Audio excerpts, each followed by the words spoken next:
Part 2. Ayan, di ba sabi ko po ipiplex ko yung nangyari sa aking mga pinagluluto. Andito na, nagawa ko na rin. My gosh. Ay, nako po. Tsak na ang dami ko na naman pong kakainin. Ito po siya, oh. Meron po kasi ako nakitang ampalaya sa freezer. Ayan, ginisa ko siya. Yung pinagisahan ko po niyan ay yung katas ng langgunisa. Ayan. Siyempre, tunay po siyang ampalaya na kagaya ng ginagawa natin sa Pinas, lagat, 'di ba? At siyempre, ito po ang kanyang katerno, ang langgunisa. Ito po yung binili kong pinakita ko kanina na pinakukuluan ko. Kaya ayan, ginawa ko na po lahat para kung may matira man pangbaon ko na siya isang linggo. At syempre, ito ang kanin. Yung mga hindi nagkakanin dyan, sorry na lang.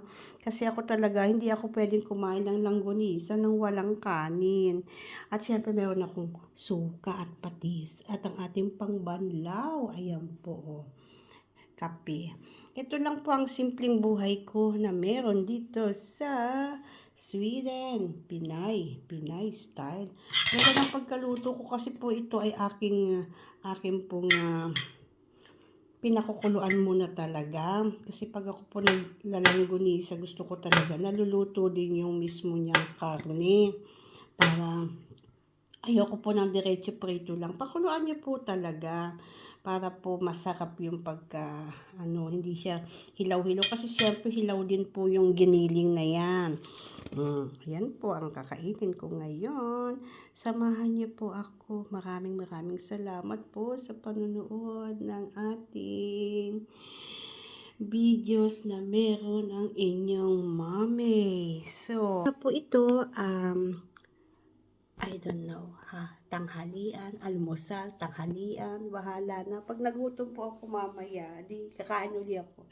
Tingnan yung buhok ko, nilagyan ko na ng ballpen kasi haba-haba na ako, kailangan ko na magpagupit talaga. So, thanks once again sa lahat po ng mga sumusuporta sa inyong lingkod, sa mga patalas senders na napakarami, sa mga videos ko na nagpapalipad po dyan ng mga bulalakaw, at sa mga nag-tune in ng Friday. At syempre, hindi ko yan pwedeng tanggalin. Ayaw po ng ating founder na i-off natin ang ating propaganda. Ipagpapatuloy ko lang po to. At andito po ako to love everybody, to embrace everybody. Maging mabait po tayo sa ating kapwa at take good care everyone. I love you all. Maraming salamat po.